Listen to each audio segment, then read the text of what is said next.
Hello, I'm Bob Cooper, and in this video I'm going to be showing you how to weld your Vario back together again. If you've got some rust like I had, I've shown you in a previous very professionally made video, I think you'll agree, I showed you just what causes the rust on these vehicles, and in this one using a series of still photographs I'm going to show you what I did to put it back together again, put it right. So I'm tripping over things here. And it's not just about welding, it's not all about welding. There's different techniques in there. I'll show you various methods that I personally used. It may go on a little bit, I'm sorry if it does. And the reason I've used a series of still photographs is because at the time I had a bout of COVID and I'd coughed so much that I couldn't speak, which my wife was quite pleased about. Luckily my eloquent voice has returned, so I can talk over this video and hopefully explain just what I've done to get rid of the old tin worm. So let's make a start then. This is the near side rear of my Vario. There's a few areas of concern here. Before I started anything, you can see, as you give this highlight of this rear side light here. That needs a repair. I've got a close up of that in a second. We've got an area here which doesn't look too good. There was a skirt on this side here, but I took it off just so I can get inside it. So just see how bad the rest of this was. So as it turns out, this area here wasn't too bad. We've got a little bit of crud here, and when we look closely at it, we can see there's a crack along here. So there's a good chance that all this wheel arch, this whole wheel arch has probably got another hole up the front of here, and this seal had gone along here. So they're the areas we're going to look at today, and using various techniques. Let's see how we're going to fix them. So looking closely at this side marker here, we've got some crud, some rust. It's typically rotted away, and you can see where the paint has bubbled and lifted around the metalwork here. So first job is to clean up this area. We're going to make a plate that fits inside this using a butt weld. We can make it good again. So then, using an angle grinder with a flap disc attachment to it, grind back all the bad material, all the bad paintwork and rust until you come to bare metal, as I've done here. What we did then was just draw a rough sort of square around that area, the area I want to cut out. What we're going to do is cut out this middle section, replace it with a fresh new panel. So providing you're covering bare metal as you cut it out, all should be well. Use an angle grinder with a cutting disc or whatever you want to use for it. Get it nice and accurate, but cut it out nice and squarely. Then what we did was we took the piece of cut out metal, cut it out nice and square, as you can see, recognize that, and bolted it through to a fresh piece of material. So I made 2 holes for it, using it as a template, drilled a big hole for the wire to pass through, and then just drawn around the outside of that steel. I believe that's like 1.2 millimeter steel here. So we're going to cut around the outside along here, around the outside. Pen, hold on, we're going to cut around the outside here, as indicated by the markings that I've drawn around the outside of it.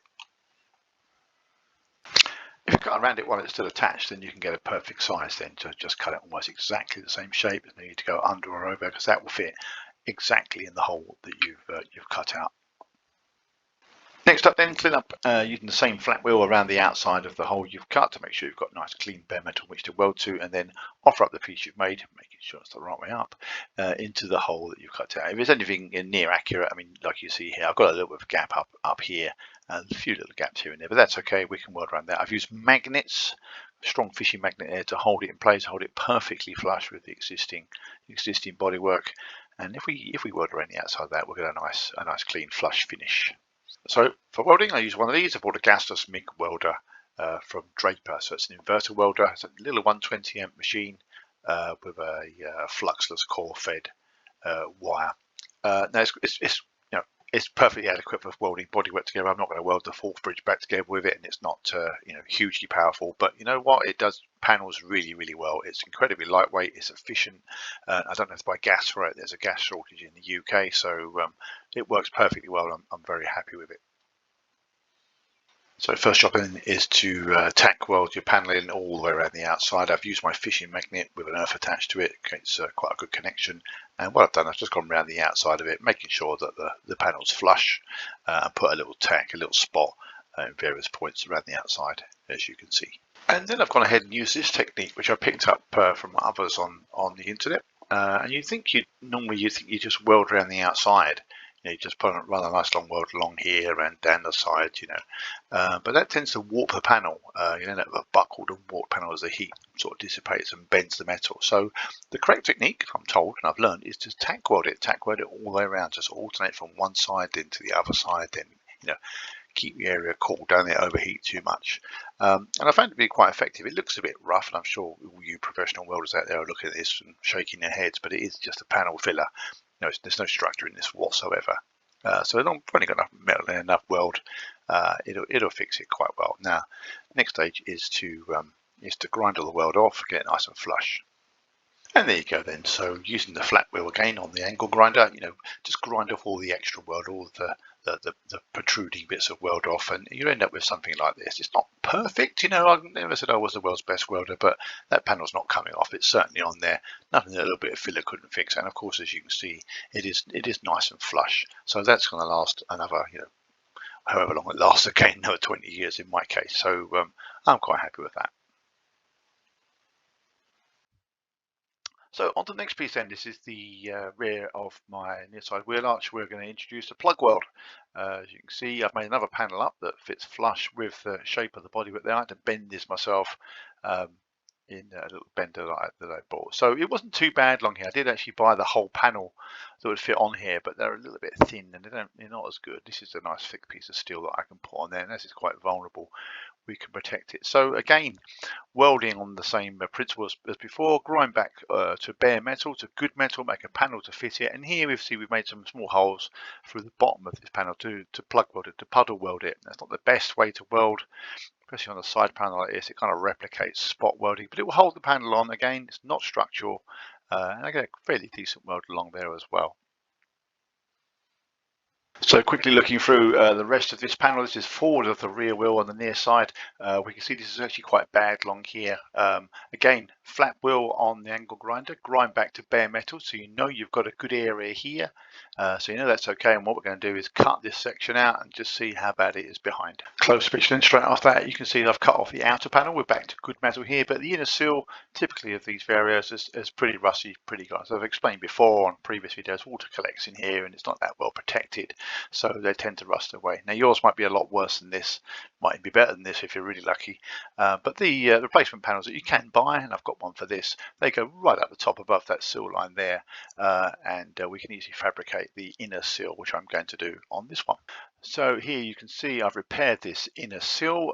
I've cut off the old one back to bare metal, the old parts of the old inner seal back to bare metal, and plated over it. It's a bit castellated in there, but it's quite a good solid weld. Again, a good solid weld all the way along here. I didn't tack weld this one, I welded it all the way along. Gave it a good coating of red oxide and a good coating of underseal over the top of it. So all back to bare metal, all good. Now the reason I've coated this already to pre-prepare it is that we're going to bond this panel on. We're going to glue it on.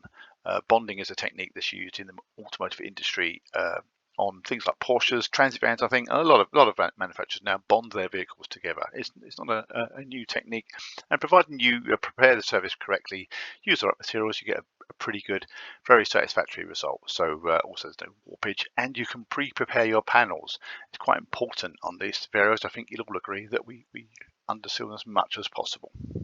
Bonded panels in here, we see that I've bonded on not just this outer seal here, but also the wheel arch as well. I decided to do the same thing on there. Another reason for that is there's insulation inside this vehicle, and I don't want to set fire to it by trying to weld it. And if you weld it, you get it's bobbly and lumpy. You can see I've used some screws, actually countersunk pop rivets here, steel ones, stainless steel ones that I've used, and that's to hold the panel on nice and squarely, but it also stops it shearing as well. It's not actually holding the panel on. This sort of material you see underneath is the actual bonding agent itself. And I've used it all the way around. I used a folded seam underneath the bottom of the seal there. So it's a folded seam, folded around and clamped back on. Again, that was also glued on and filled with glue.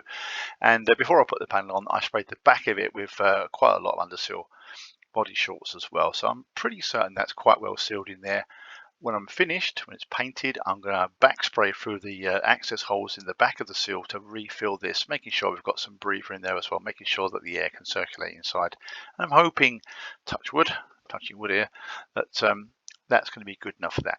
the end of the day, really, if it isn't good enough, if it does rot again in a few years, I'll do it again. Same for the wheel arch here. They're not the best panels, these, I must admit. They're not great, but a little bit of filler here and there, and we'll have that looking great. In any case, the rust has gone, so we know it's bare metal there, so I'm quite happy with that. I've just found another picture of my pre-preparation there. As you can see, it's a little bit clearer. You can see the shape I made there out of some plated steel to make that inner seal. And it looks okay, it looks like good from the inside as well. And again, we'll coat it. So you see a lot of red oxide. Why do I use red oxide?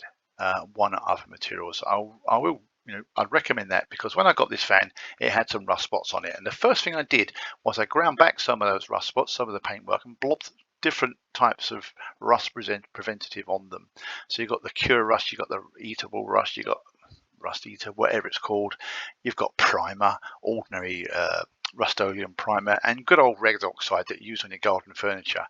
And the idea was that I would see how long each one lasts, which one actually prevents rust and stops it from coming back. And so guess what the clear winner was, and clear by a country mile. Red oxide, there's a piece on my rear tailgate, my rear quarter that was rusty. I painted it directly onto rust and it has not gone rusty in the 6 months that it's been on there.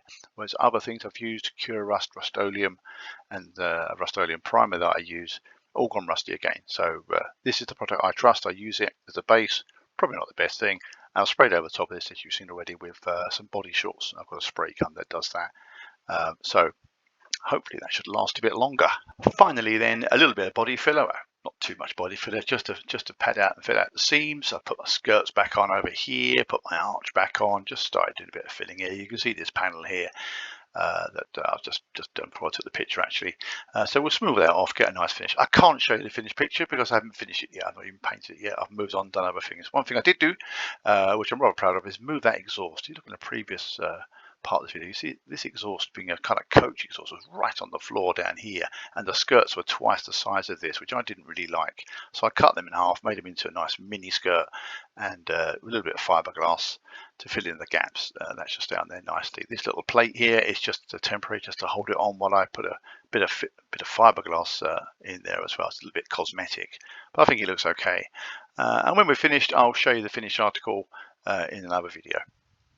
Finally then, the last job on this particular segment and for this video was this rotten back door. One of my back doors was rotten underneath. It's actually a lot worse than this actually. This is just a picture of I took earlier. I took the back door off because it's a lot easier to work on, and I put it on some trestles there. Well, I won't go through it. I won't bore you with how I did this. It was a difficult job. You can buy the inner panel for this and the outer panel for that, which I'll also put in a photograph in a second, and you gradually build it all back up again. What I'll do, rather than waffle on through it and bore you to tears, I'll just show a series of photographs showing what I did to rebuild that door. I'm quite happy with the result. Again, it's the same sort of technique, a bit of welding, a bit of butt welding, and making sure you sort of coat it in the old red oxide and body shorts, and anything else you want to throw it in any wax oil, just to make sure it fits okay. So I'll leave that one with you, and if you find this interesting, let me know in the comments. If there's anything else you want to see, if you want to see any more rust fixing, I've got some other things I've done as well. I can always share those with you. So thanks for watching, everyone.